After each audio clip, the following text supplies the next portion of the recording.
Well, welcome everyone this evening. This is our Mid-America Better Together Thursdays Regional Assembly workshops.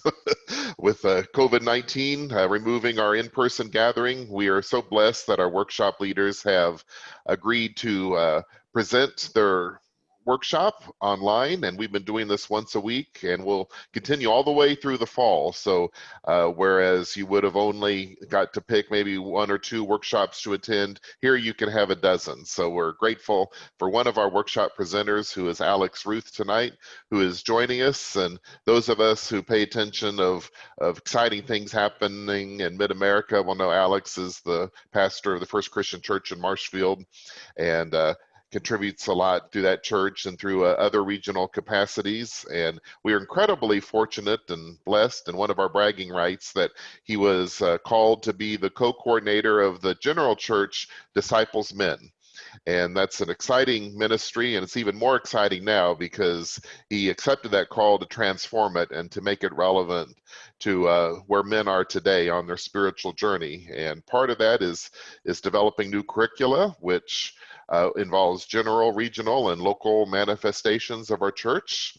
And I'm not going to say any more because that's why we asked him come to explain all of this. So Alex, take it away. Delighted you're here tonight.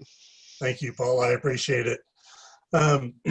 Yeah, so I was called as the Associate Director of Disciples Men, and that was at the beginning of 2019. So we're almost 3/4 of the way into our second year of what we are doing with Disciples Men. It's a new setup, and so this is try to see, yeah, that'll work that way. Trying to share two screens, so if I look away from you all, that's just because I'm looking at what I've got shared with you. So Disciples Men is a part of Disciples Home Missions, which right now the interim director of Disciples Home Missions is Sheila Spencer. She is leading the charge, and Disciples Home Missions is a large organization. We have all sorts of different areas that we touch. There's ministries across generations, Disciples Men, Disciples Women. Scouting has an arm in Disciples Home Missions. Office of Christian Vocation has an office with Disciples Missions. It is expansive what Disciples Home Missions does. But Disciples Men is a part of that, and I am, as I said, the Associate Director of Disciples Men, and our Director of Disciples Men is Greg Alexander, who fairly recently retired as the Regional Minister from Kentucky. And so Greg and I have been working since the beginning of 2019 to kind of make some new things happen in men's ministry in Disciples. And the biggest of those is the Jesus Way. This is kind of the envelope, if you will, for ministry curriculum and things that we're putting out from Disciples Men. So there is, as Paul mentioned, another aspect to that, another important aspect to men's ministry at the general level, which is the General Conference of Disciples Men. That's, if you will, the lay-led leadership of Disciples Men, with Greg and I being more in the pastoral role, and in kind of the way I think of, at least the way the structure works. So the General Conference of Disciples Men has an annual meeting. This year was on Zoom because it's in the spring and we're in the midst of having adaptations for COVID-19. And every 4 years, Disciples Men has put on sessions, which is a gathering of Disciples Men, usually at one of our college campuses. This year was to be at TCU, as it was in 2016. COVID-19, of course, preempted that.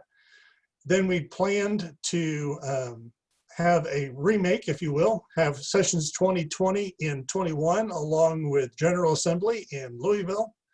And then General Assembly has gone virtual as well. So we've made the decision, Executive Committee made the decision about a week ago to go ahead and say, okay, we're just not going to do sessions until 2024 at least. So here in the near future, we will begin the renovation of that, see what 2024 is going to look like. So what is the Jesus way? Well, if you guys are like me, you've been a part of men's ministry before, and a lot of that is gathering around a meal, usually a potluck meal. Often, if we don't do a really good job of assigning who brings what, you end up with all main courses or all desserts. If your disciples men's gatherings or anything like mine. And usually we sit around, share stories, maybe do a little bit of Bible study. But what Greg and I really want, what we feel a deep desire and a deep need for in men's ministry is men's ministry that makes meaningful change in our lives as men of faith. So Jesus Way is our pathway to make those changes. It's more than a curriculum. It is more than just I'm going to come in and do this lesson and answer a couple questions and shake everybody's hand and have a good time. It's more than just a program. It's more than inviting your high school basketball coach in to speak, those kinds of things. Although those are fun and can be informative, Jesus Way seeks to do more than that. It is a transformative journey for men. It really allows men to model our lives after Jesus Christ, to make some real intentional moves towards changing the way in which we interact with the world, our sphere of influence, family, friends, those kinds of things. So it is a journey-based model. Hence you see the sailing ship, and we use sailing as kind of a metaphor to get us underway to thinking about what it means to be a man of faith and how we follow Christ. Lots of things offered. I'm going to kind of give you a laundry list. They are all associated around this website, JesusWayMen.net. That is the kind of clearinghouse for all of the information that I'm going to talk about today. That's a website that's been up about a year, maybe a little bit longer, and has all the curriculum resources, has a series of other resources that are available to you for men's ministry in your congregations. One of the, we think is exciting things, partially because Greg and I like just to have conversation and share that with other folks, is we've been doing a podcast now for a little over a year, right around that year mark. And we started out with our first series of podcasts being about the Jesus Way, talking about the very foundational principles behind Jesus Way, thinking about conflict and thinking about competition and how we address those issues as men, to thinking about how we form ourselves in the mature masculine as opposed to an immature masculine. So series of podcasts talking about that. We're in the midst of our second and third series of podcasts at the time being. Series number 2, we're calling Building Connections. It talks with leaders from, diverse leaders from across the denomination. At least at this point, we're actually going to try to reach outside of the denomination as well, but talks with diverse leaders from across the denomination about what they have seen in men's ministry and what their hopes and dreams are for men's ministry. So a couple of great conversations out, several great conversations out there already. We've been able to talk with Pat Donahue, who's the president of Disciples Women. We've also visited with the Reverend Dr. Timothy James, who is the outgoing General Secretary and Associate General Minister, I think, or that's his title. I'm confused on his title all the time. But he works with Convocation. And Dr. James is retiring at the end of this year, I believe. We've also been able to visit with our General Minister and President, Terry Hort Owens, and had a great conversation with her. And then one of our executive committee members, KJ Kim from Texas, Stephenville, I believe. Had a great conversation with KJ as well. I'm looking forward to more conversations. Talk a little bit more about that in just a few moments. Our third series is a little more nuts and bolts. We take what we built on with the foundations of Jesus Way and expand on it and touch into issues that are happening in the world today.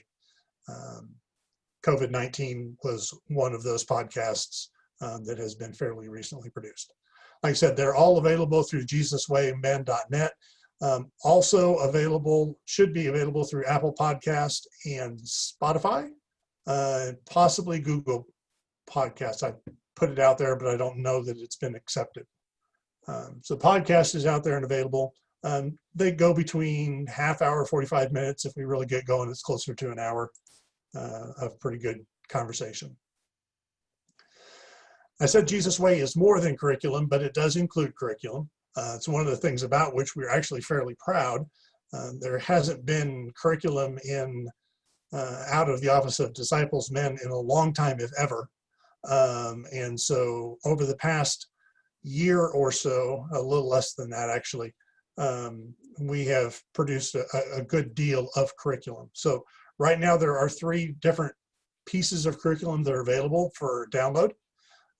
They all have a small cost tied to them for use within a congregation. That's kind of how they're set, but I think the cost is very reasonable for the amount of curriculum that you're getting in each case. So our 3 curriculum are the Jesus Way, which is kind of that foundational piece again, followed by the Bible and listening to God. Now, you can really take these in any order, but I do suggest to folks, if you haven't done anything with men's ministry, if you're starting or restarting a men's ministry, Jesus Way is probably a good way to get started. It's a good place to begin. So we do have a sample lesson available. That's on the website. So you can download just that sample lesson for free and take a look at it.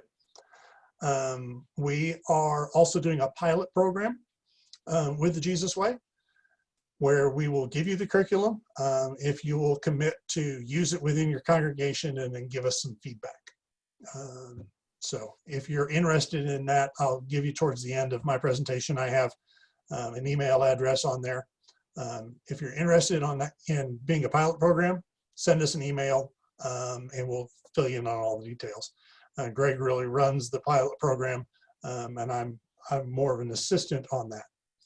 So Jesus Way is 24 lessons, so it's a fairly substantial program. We've set it up with the intention of having a meeting every week. Now, I know that doesn't happen in every congregation.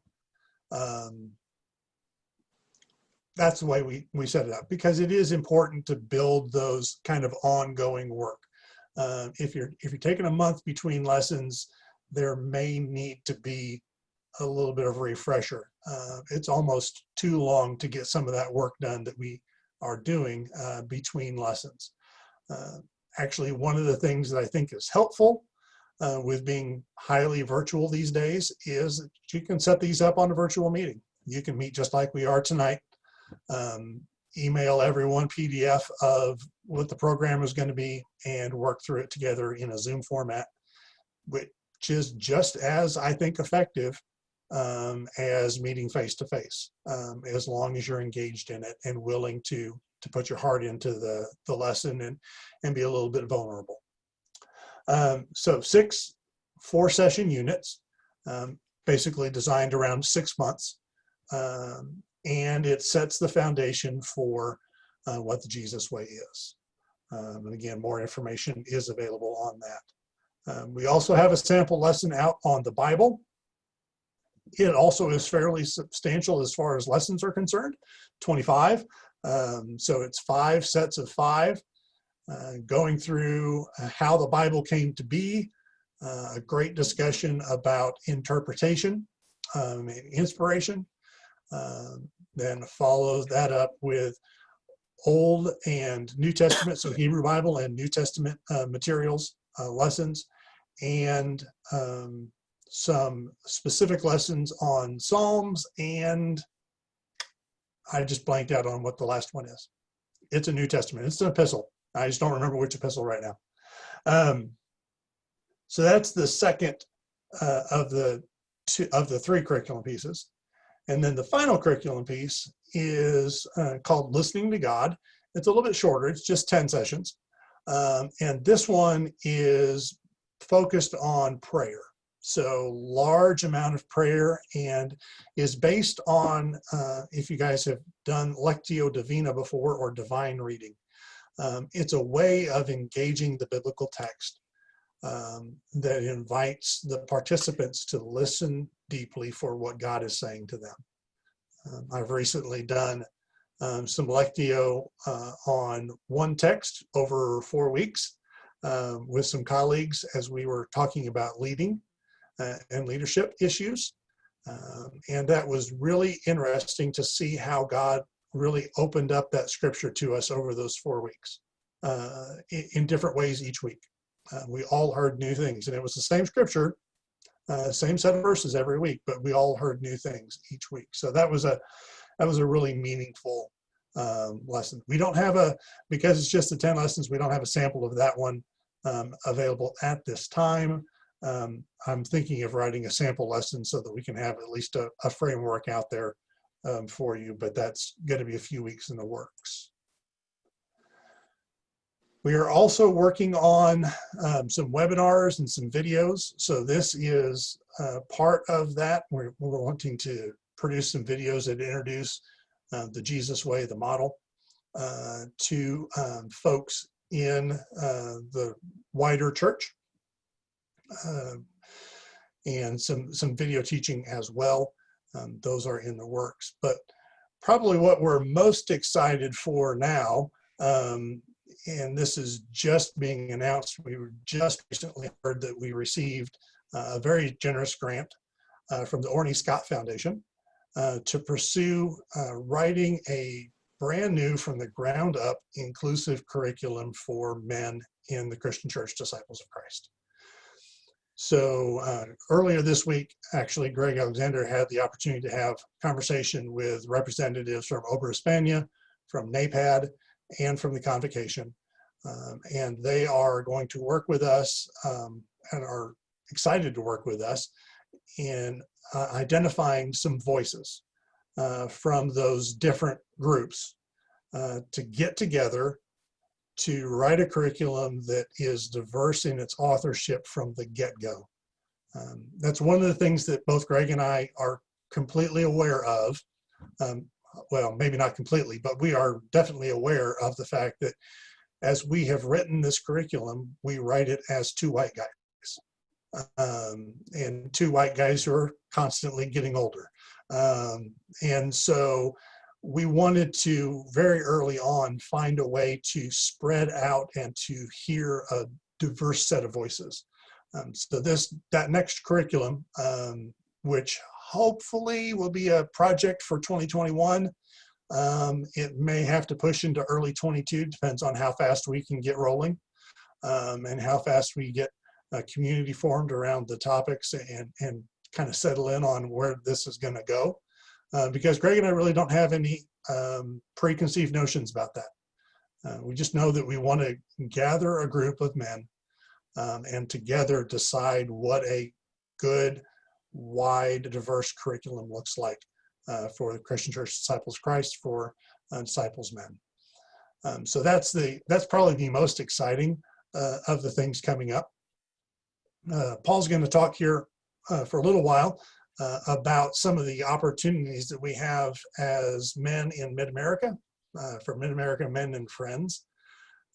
One of the opportunities is that each region has representation on that General Conference of Disciples Men.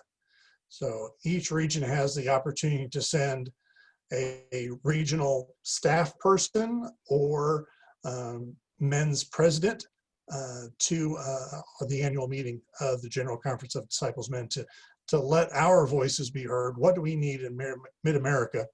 What would be beneficial for us? And then to hear what other regions and what other men's groups are doing that might be something that we would want to adapt or include in our ministry.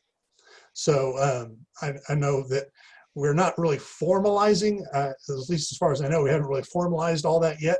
But that's one of those options, and one of the great things I think about being involved with Disciples Men on the regional level. So Paul, tell us a little bit about what Mid-America is doing, and I'll rest my speaker, and then we'll answer any questions here in a few minutes. Yeah, Alex, thank you. And thank you for the reminder of the General Conference of Disciples Men, and that we don't have a special representative from our region to be on that council. I gave my name. Yeah, be in touch with me, and Alex knows that. Yeah. But any of you, if you'd like to rise up to that occasion, certainly talk to Alex or me, and we'll make sure that that can happen, because you being here tonight shows that you are invested, and that really means a lot.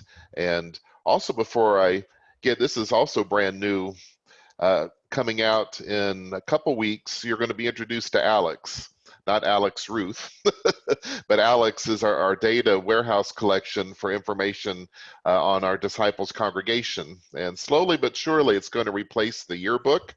If any of you work in church offices like Fred, you know, oh, it's yearbook time. Let's get all this information. It's going to be an app. It's going to be a computer program where you can enter attendance and giving weekly, and just for your own records. So you can have that available for your church analysis of how trends are going and so forth. And one brand new thing, and I think I helped contribute to that, is that the information that's collected and presented will also include how many Disciples Men members are in the congregation. So someone like Alex Ruth can go through and probably sort how many don't have goose eggs and approach them. But Disciples Women, or old CWF, used to be recorded for ages. You know, how many women in the church and how many CWF members, and never men. So I was proud of myself to kind of lift that up, and so that'll be included. But anyway, on to the regional manifestation. Very proud to work on behalf of the regional minister team and our region to make sure ministry happens close to home, and so excited by the Jesus Way curriculum, and certainly look forward to hearing more congregations participating in that. But I think for our focus is for gathering and for spiritual retreats. And we had 4 actually planned this year for retreats that all got COVIDized, whatever word that we can use for that. But I just want to draw your attention. We have every hope and expectation that we can do these next year. And Larry was on one. In fact, the first one, kind of chronological, was a retreat in Shannondale, which is in Shannon County on the Ozark National Scenic Riverway. Perhaps, Russell, I don't know if you ever got your badge from Ozark National Scenic Riverway, but that's where we'll be on the current river at a place called Shannondale, which is sacred ground for me. That is a UCC mission, and we partner with some UCC men, but it is, like most things, are open to everybody. And so that's usually the first Friday, Saturday, and Sunday in May. And then the Western guys in our region felt, well, that was a little too far for us to head to Shannondale. So we started a fall retreat that was going to take place at Camp Hebron, which is where our Faith Adventures camps take place in the summer. And it was going to be good. I think we had theme names like Return to the Wilderness with Shannondale, and Wild Man Weekend was for Camp Hebron, and we had trap shooting and axe throwing and all sorts of dangerous things to hold, fishing poles even. I'm scared to death of fishing poles, and I'd get hooked, so keep them away from me. But anyway, lot of guy stuff, and most important is the time to fellowship and to gather around the campfire and kind of open our hearts a little bit. And Middle one was, as Alex has mentioned, with sessions encouraging regional participation in that. We do look out for special things. And the other one has actually moved online, hasn't been canceled, and I'll talk about that in a little bit. But I'll do some screen sharing of some website information that may be of interest to you. But one little nuance thing, we don't call ourselves Disciples Men in Mid-America, even though we certainly use that, embrace that, and I think use the logo, but we're, just because we like alliteration, it's Mid-America Men and Friends. But the "and friends" is very important, is I'm trying to live myself into non-binary thinking of what masculinity is. And that realizing that people who don't identify themselves as men, maybe as gender neutral, or even women who really have a strong sense to the sacred masculine, they would be welcome. And getting into deep theological, mystical terminology, but I do believe we all embrace the sacred masculine and the divine feminine, and then to be whole, no matter who you are, embraces both. So all people are welcome, not just males, to any of the events. In fact, we did have a woman at our Shannondale retreat a couple years ago, last time that we had that.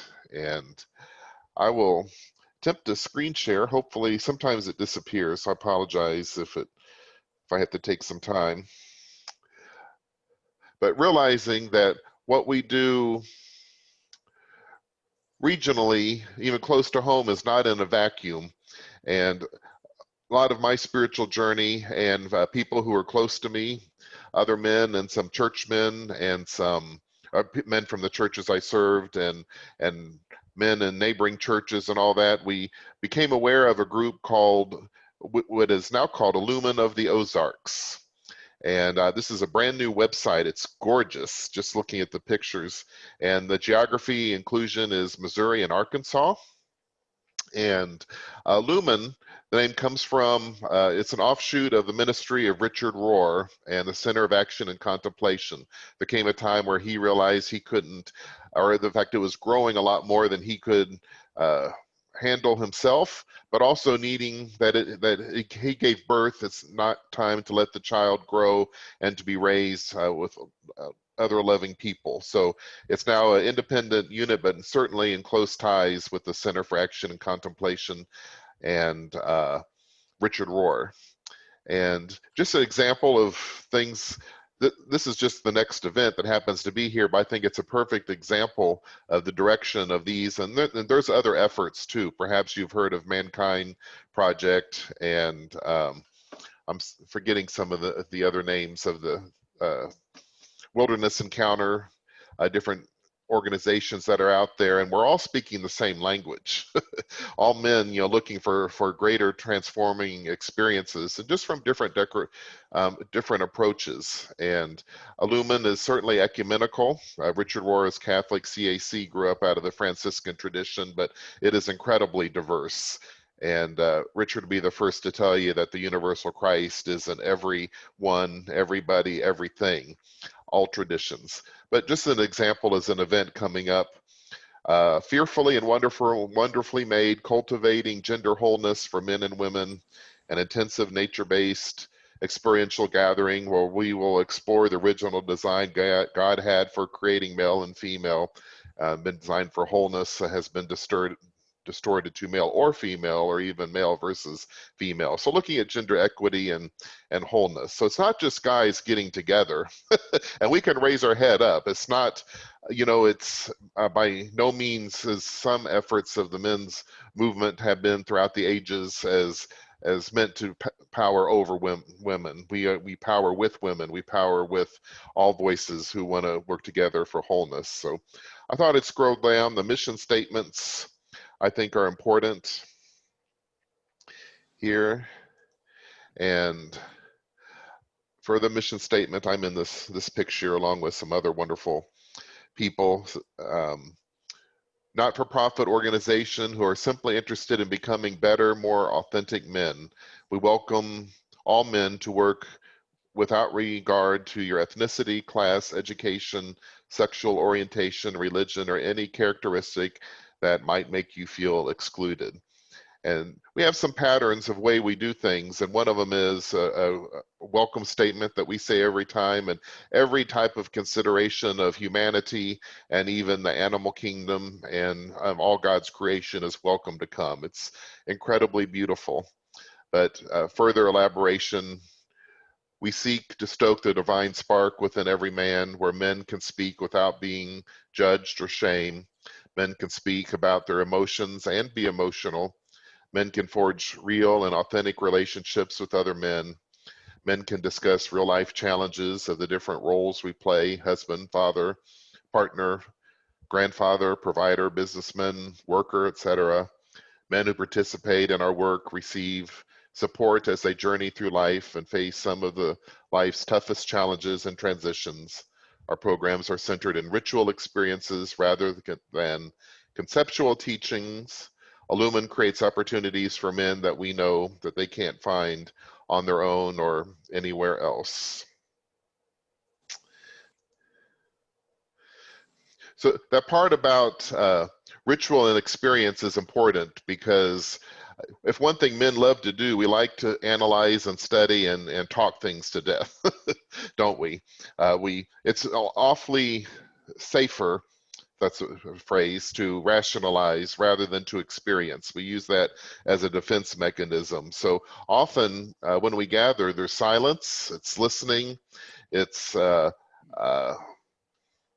just being present. It's being lean of speech is one of the tenets that we try to live by, and a lot of nonverbal expression, including working side by side. And I know Sessions and has always incorporated mission work. We do that at Shenandoah too, where you don't have to talk to the men who are out to build the playground, but hammering together side by side, or nuts and bolts and all that opens up bonds that cannot be anticipated. And that's part of the mystery. Okay, I'll just keep on blithering. I need to call up another document. Let's see. Oh, it's not going to let me do that.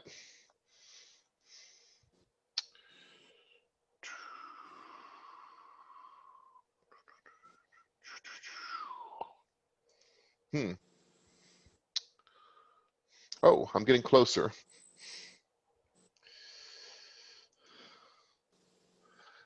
There we go. Is that on your screen now?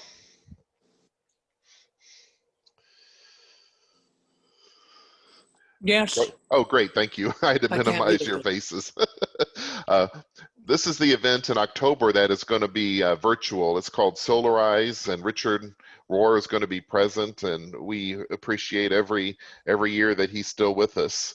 And you notice the theme is not, the high school coach coming, but it's the masculine path to healing. And the description down here says, for many men, the wounding of their souls is not generally recognized until midlife. The carrying of unresolved grief, internalized shame and guilt, loneliness, personal family traumas, intergenerational issues, and societal pressures all serve to weigh men down in disparaging ways. The wounds of individuals spiral outward, leading to larger wounds in society, such as racism, toxic patriarchy, and our ecological crisis, which in turn further wound individuals in a negative feedback loop. The injury to a man's soul and the wounds of the world cry out for healing, and Illumin offers a pathway through. We are men transforming men through a power greater than ourselves. And that kind of general explanation through there. But I mentioned that you can just turn on the TV right now and understand the expressions of what's being talked about, what's happening in Kenosha, and the racism that stoked the shooting of the young man, but also, the man who was arrested for shooting two individuals. He grew up obviously in a toxic culture, was introduced and gravitated toward that. So there's no finger pointing. It's all of society needs to be wrapped around for positive role models to address and to heal these situations. And that's why we do what we do. It's that important. I think the world rests on positive attitudes. I think there was using the phrase in there, toxic masculinity. Some people say that's of course it's negative sounding, toxic is horrible word. Put it positively, is working toward mindful masculinity. And I believe I heard Alex express that in one of the phrasings, that, you know, we're looking not to condemn or to blame the poor white guy. A lot of times we feel like that, but you know, how we can seek what is deep within and to be part of the solution and partner. And I'm so glad that all the different representatives of our wider church are represented in developing the curriculum for the Jesus way, and that is fabulous. So a couple more, let's see. Uh-oh.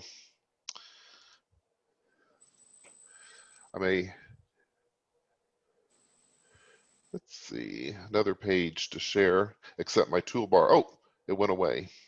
Whatever this is, I'll click. That's not it, sorry.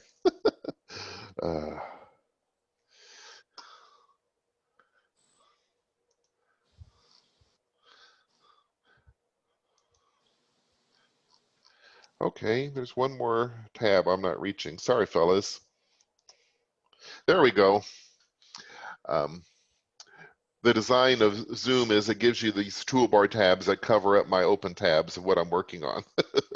But this is familiar to some of us on the chat. This is kind of what we're doing, is finding all different ways of connecting. And this study opportunity through the Immortal Diamond, which is a Richard Rohr book that grew up out of interest, not from me, but brother who's up in Minnesota. Actually, hope he doesn't see this. I spelled his name wrong. It's Rob O'Keefe. But just a guy on the journey who is seeking his own personal transformation, and took an intensive course with Richard Rohr on the Immortal Diamond. Just wanted more time to talk. And so I happen to have written a curriculum on this book a few years back, and time to dust it off, and we share in weekly conversations. And we're just getting started. We'll be on chapter 2, which talks about the false self. And this is a quest for the true self. So we'll begin with that first part of the journey. So there's information here. I think the same Zoom account that brought you here will get you to there, but I'll be happy to give you more information. And then the last thing I will share is not that. I think I actually minimized what I needed.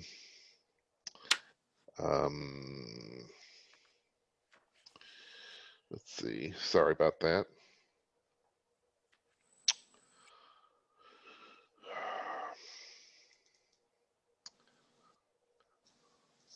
I guess that's what I want. I will scroll down.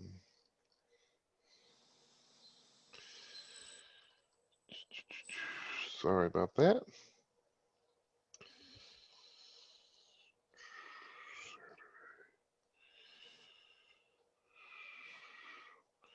I think this might.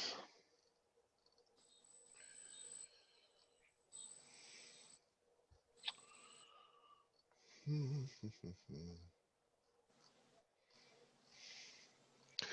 lot of events. Well, I'm sorry, I won't waste any more time. That's not what I was looking for directly, but I'll be happy to share with you. At some point, there is what we call council circles that are weekly gatherings, and I've counted 6 so far, and I know there's more, but there's 6 every month that I participate in. And they're 4 on Saturday mornings, and there's one Sunday night, first Sunday, and then there's one on the 3rd Saturday. So you have 2nd and 4th Saturday. There's one on the 3rd Saturday, and another one on Sunday nights. But when I say council circles, that's just kind of the way of organizing men. We call it council circles rather than kind of book study or discussion group. And there's a pattern for talking. Hate to use the example of Lord of the Flies, but it's kind of like Lord of the Flies with the conch shell. So, but we have a virtual talking piece, and then once you have the piece, you talk, and then you say your piece, and we discourage crosstalk, meaning interruptions or second guessing what somebody might say, or saying, oh yeah, that brings up a point, and changing the subject. It's letting each man share what he wants to say, then we move on to the next, and we're encouraged not to reference what someone else just said, because it's speaking what is on our heart, not for trying to second guess what might be on another man's heart. But they're usually organized around a theme. We just got through talking about 4 Jungian archetypes: king, warrior, magician, lover, and what each of those might mean, and the shadow work of the kind of negative aspects that each of us has as part of those. And there are a lot of poetry and a few discussion prompts just to kind of guide conversation. But that's why I participate in so many, even it's the same theme and same questions, that it all depends on the men gathering, on the richness that comes through there. So that's kind of in a nutshell of what we are doing regionally, other than I'm here to be a resource for any congregation who wants to get their Disciples Men group started, or how to do that, and even curriculum ideas. And I know a great one to start off now, since we have the Jesus Way to offer that, which I encourage. So I kind of did a lot of talking. Alex did a lot of talking. What's on your hearts, guys?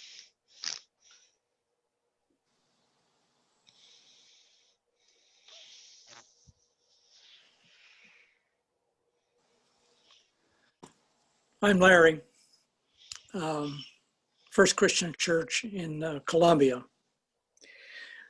We have tried to get a men's group started, and I thought we had it, that we had a core group, but then it just kind of faded away. Very discouraging. Yeah. It was as if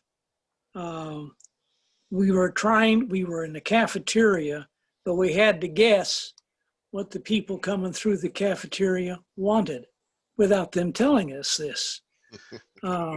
So it's kind of like, we'll come if it fits.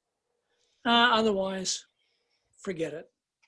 And so it's hard to build a core group with some commitment to it.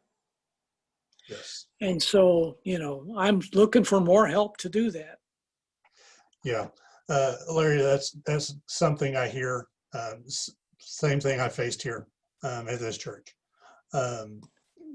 Couple things that I think are helpful, dealing with trying to get a group going in society today, pre-COVID, post-COVID. I think that's going to remain the same, and that is, excuse me, being time limited.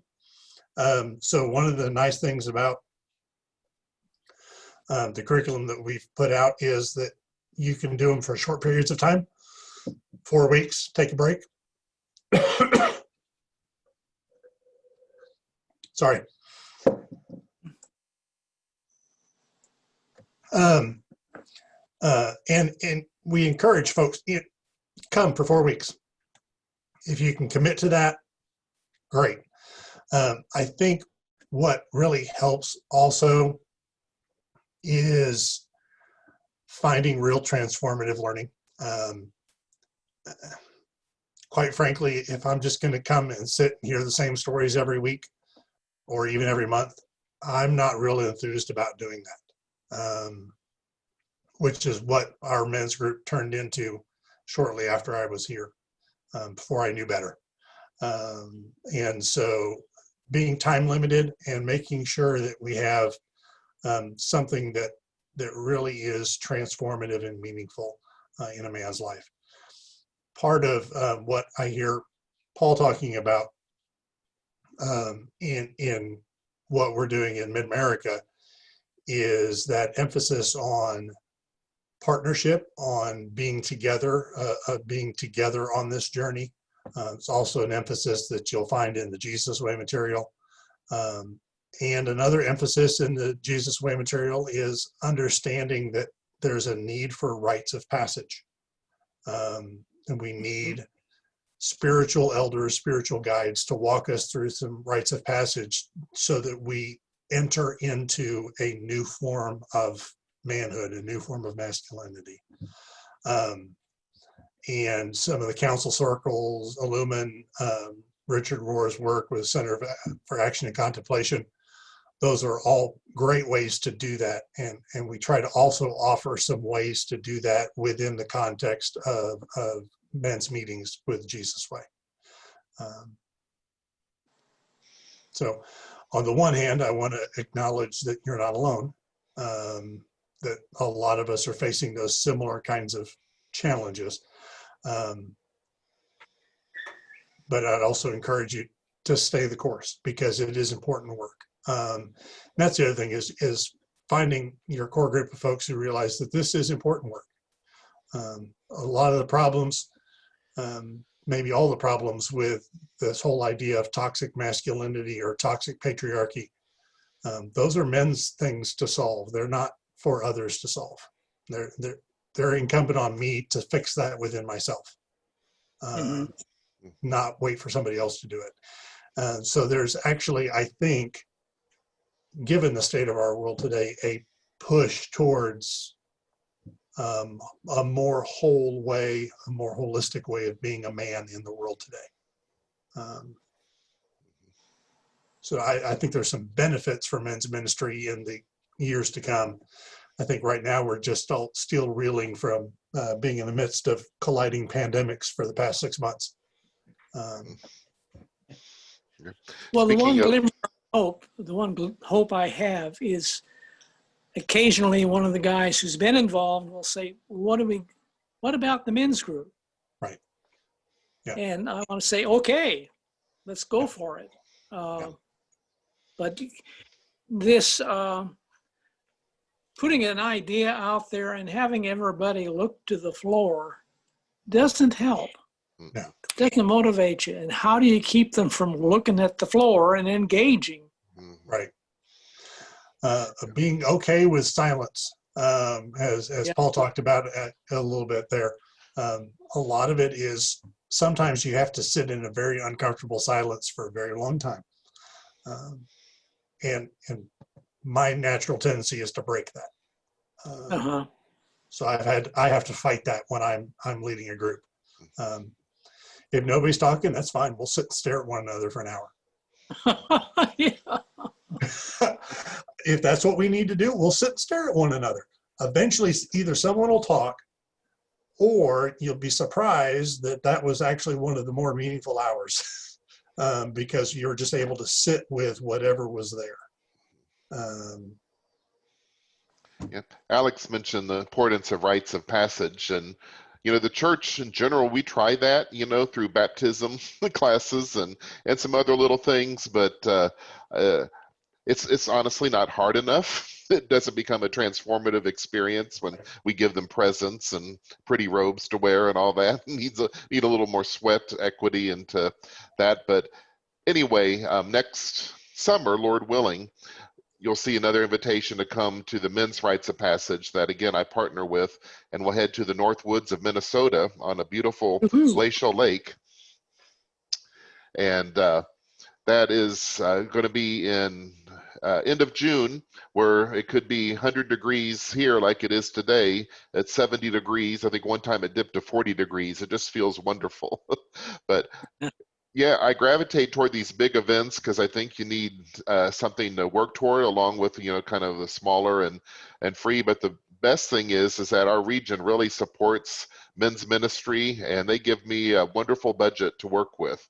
And I use that money almost entirely to scholarship men who want to go, half price or full, just whatever the need is. And Larry, if First Christian wants to use Jesus Way, I'll pay for your curriculum. So just let me know.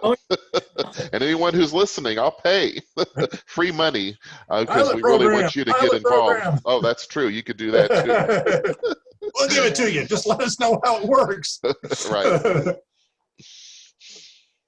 Well, I know Larry was a little disappointed, but I thought we were making a little headway because, like, once a quarter we were doing a pancake breakfast, and that was kind of getting the men together, and we weren't making a lot of money, but $400 or $500, and having the fellowship of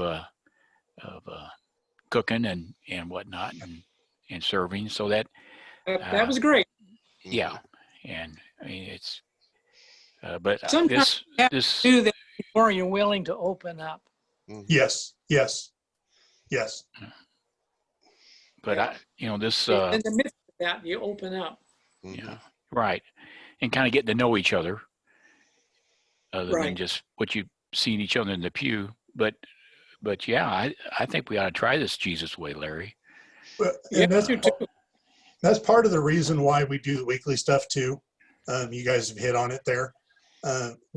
Once you start to create a safe space to be vulnerable, it's easier to carry that on 7 days later than it is 30 days later. Yeah. Because then you have to rebuild that space, which is why that is so important. And like I said, that space can be virtual. A few adaptations. Most of us are, well, Paul and Stephen have their headphones in, but it's good to, if you're going to try to create safe space like that, you need to be separated from other people so they can't hear your side of the conversation or can't hear speakers, those kinds of things. Because it does, sometimes they're not things that I'm as willing to share around my family as I would be in a group of men. Yeah. So that vulnerability means something. So it's and anything that can create that. A couple of years ago, we'd been doing a fish fry for years and years and years, and frankly, those guys all got old and most of them died. So we didn't have anybody to lead a fish fry for the men. A couple of years ago, guys that are 10 years my junior came and said, "Hey, we want to do a fish fry." More power to you. Take it, guys. What can I do to support you? And that was a great event, and continued for a couple of years. This year it's not going to happen, but we'll pick it back up again when we can. And to see those young men committed to the life of the church, I think is really important. Yeah. You mentioned, going online for the long time, even, with fish fries, or if you used to gather for coffee, even for beers, there's groups that do that online. Everybody has their coffee cup, so you still get all the conversation going on. And for events like Solarize, it used to be $300 plus $150 a night at this 5-star resort, plus traveling to New Mexico, that upwards of $1,000 with transportation in there too. Now the price is $99 and you do it. And we had a retreat recently too, was going to be in Minnesota. I wasn't going to go. I'm not going to go to Minnesota for a weekend retreat. It's a day and a quarter to get there, but they offered it online. They offered it free, and the experience virtually, perhaps I can't compare precisely, was even more effective than had we been there in person, because they took the ritual seriously. And then with these headphones and earbuds, you heard the whale music and the sounds of the whales and darkness. It was so eerie and so wonderful. So virtual does work. And I imagine even when we can gather together physically, I think a lot of the virtual components will happen, because perhaps it's a little safer. You can share like we are doing now, maybe a lot easier than you can if you're in the same room with somebody. I remember a journalist, Susan Stamberg, that I love. She always conducted her interviews with someone on the phone, because she knew that people talked more freely on the phone than if they had a microphone in front of them. So little tricks of the trade that are there. So, but we are talking about limiting your time, keeping it to an hour and so forth. This went by incredibly fast. We're rounding out, but we still got time if there's any other thoughts or questions you might have before we log off. Yeah, go ahead, Russell.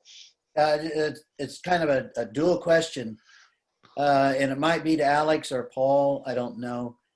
Do you find any people coming together as a men's group that might have a specific interest, like classic cars or stamp collecting or something like that?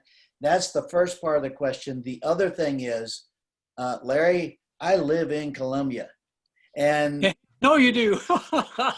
do we have situations, or do you know of people that are really maybe a cluster men's group or something? And that's my questions. Yeah, I think both of those are things that will be important. We haven't really, as far as Disciples Men, we haven't set up anything that way. I'm very cognizant. I've got a good friend who, when I was even applying for the position, I was talking to him about what he wanted out of men's ministry, because he's kind of maybe atypical. He's not your stereotypical, doesn't like hunting, doesn't like fishing, doesn't like cars, not into those kinds of things, doesn't like construction. He's really into theater, so that was his thing. And so part of it is creating groups. Columbia is probably ripe for that. Springfield's close to me and ripe for that. The other thing is virtual groups. You can gather from greater distances. So I do think affinity groups would be the phrase that I would use to describe that. I think that's a great way to go about it. And the other would be those cluster groups. If you can get a group of guys from, I don't know how many churches there are in Columbia, at least 2 or 3 in the Columbia-ish area. 5 in the limits and Okay. 8 and around the outskirts, like Red Top's one of them on the outskirts, and you got Fayette too. So you've got a bunch of churches right there. If you're willing to band together and try it, the relationships may be a little bit different, but we're men getting together. We'll figure it out, right? Yeah. So if you've got somebody who really likes the outdoors, like a Paul, you can do these. Take a small hike, find a glade in the woods, sit down, do the lesson, hike back home. Whatever. You can do all those kinds of things. Be creative with it. I encourage, just whatever your passion is, use that to create the group. Because you won't get everybody, but you'll get a group of guys who are focused in on some of those same things and are really passionate about them too. Well, long ago, I got the realization that one model doesn't fit everyone. Exactly. And so your ministry has to be multifaceted. Yeah. That'd be wonderful to get a community-wide group going. So I've been talking with men from another Columbia church who are very excited. Yeah, so I can be matchmaker and put you in contact with some of the wider aspects. And one of the council circles that I mentioned is from Illumina of the Ozarks. So that's all Missouri men gathering. We have one guy from Indiana and another from Illinois who claim to be part of us, and we take them in and love them. But the wider ones from the Illumin council circles, we have one guy from South Africa, another one from Germany, a couple from Ontario. So we're coast to coast around the world, and it really is such a small world. It doesn't feel any different now how you can reach out. You find all the needs are the same, and then the conversation is just absolutely golden. So, I feel like I'm best brothers with this couple guys in Maine, and then I got all my Minnesota men that I know, and developing relationship with guy in Louisiana. He's in northern Louisiana, so I just thought of him in the hurricane. But anyway, it's just all great. Well, thank you guys, and we will record this and put it on the Disciples Men webpage in the next day or two, and so you could certainly invite others in your church to take a look and learn about the same thing, and certainly reach out to me anytime. I'll be more than happy, pleased as punch, to share what I know, and I think same for Alex as well too. He's just down the highway. And so You have information as how we can get materials to look at. Yes. I dropped in the chat window my email and then the Disciples Men email. Just email us and we can get that. I can get that to you. Okay, good. all right, well, thank you guys. Have a pleasant evening. And Been worth. Thank you. thank you. God bless. Thank you. Night, everybody. Night.